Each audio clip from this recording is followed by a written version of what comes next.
Calculer le développé d'une tôle, choisir l'ordre des plis et calculer les cotes de mise en butée pour presse plieuse à commande manuelle à tablier montant.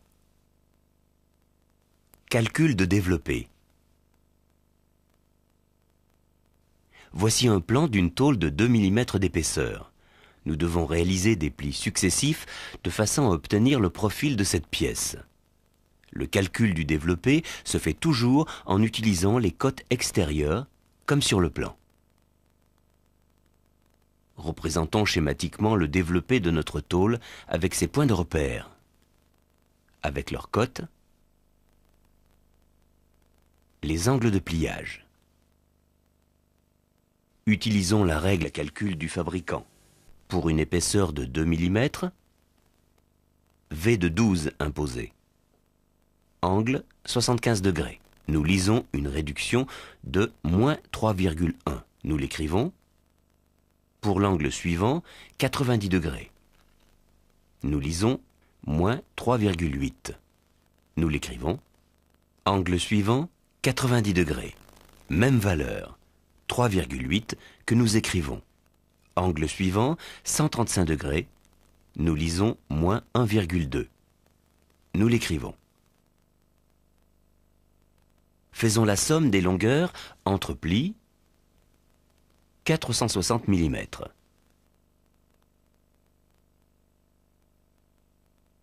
Faisons la somme des valeurs à déduire, 3,1 plus 3,8 plus 3,8 plus 1,2 égale 11,9, donc la longueur développée de ma tôle sera de 460 moins 11,9 égale 448,1.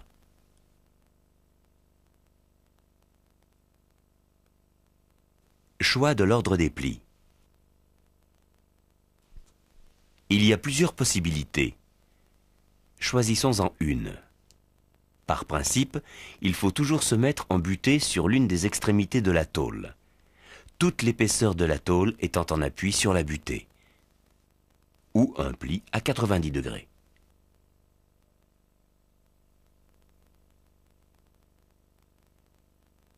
Ainsi, en appui en 1, on fait le pli 3 à 90 degrés.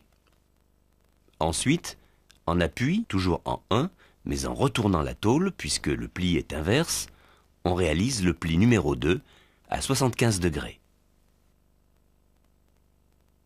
Ensuite, en appui en 6, on réalise le pli numéro 4 à 90 degrés. En retournant la tôle, puisque le pli est inverse, on réalise le pli numéro 5 à 135 degrés. Beaucoup d'autres méthodes sont possibles en gardant les deux principes d'appui, extrémité de tôle ou pli à 90 degrés. Exercez-vous et faites vérifier vos solutions.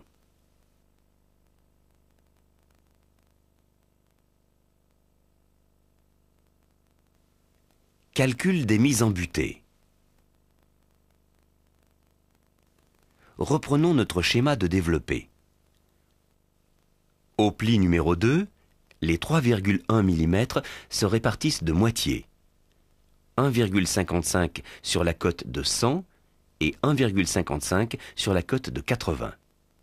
De même, au pli numéro 3, les 3,8 mm se répartissent en 1,9 sur la cote de 80 et 1,9 sur la cote de 120, etc. En appui en 1, calculons la cote de mise en butée de notre premier pli.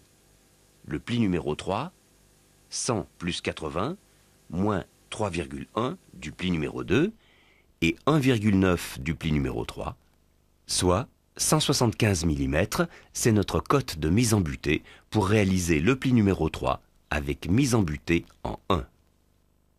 Continuons. Pour réaliser le pli numéro 2, 100 moins 1,55 égale 98,45.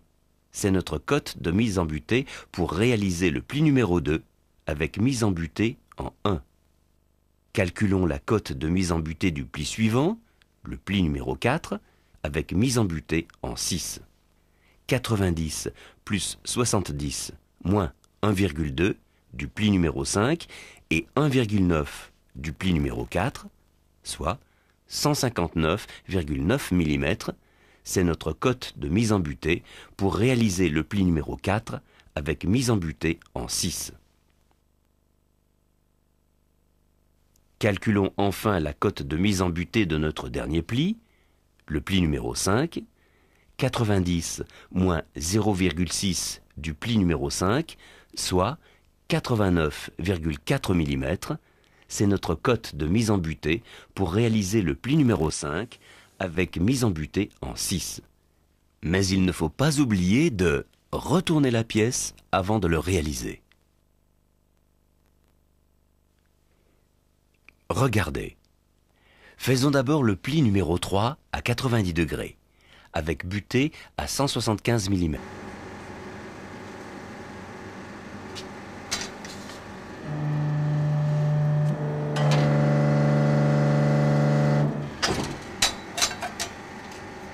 Sur l'autre face de la tôle, faisons le pli numéro 2 à 75 degrés, avec butée à 98,45.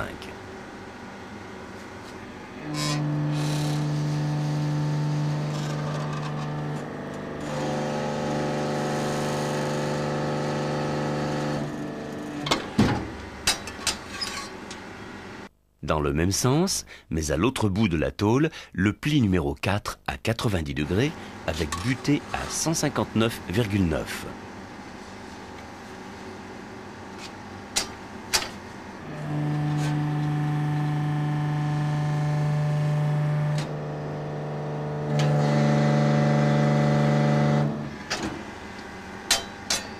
En retournant la tôle, le pli numéro 5 à 135 degrés avec butée à 89,4.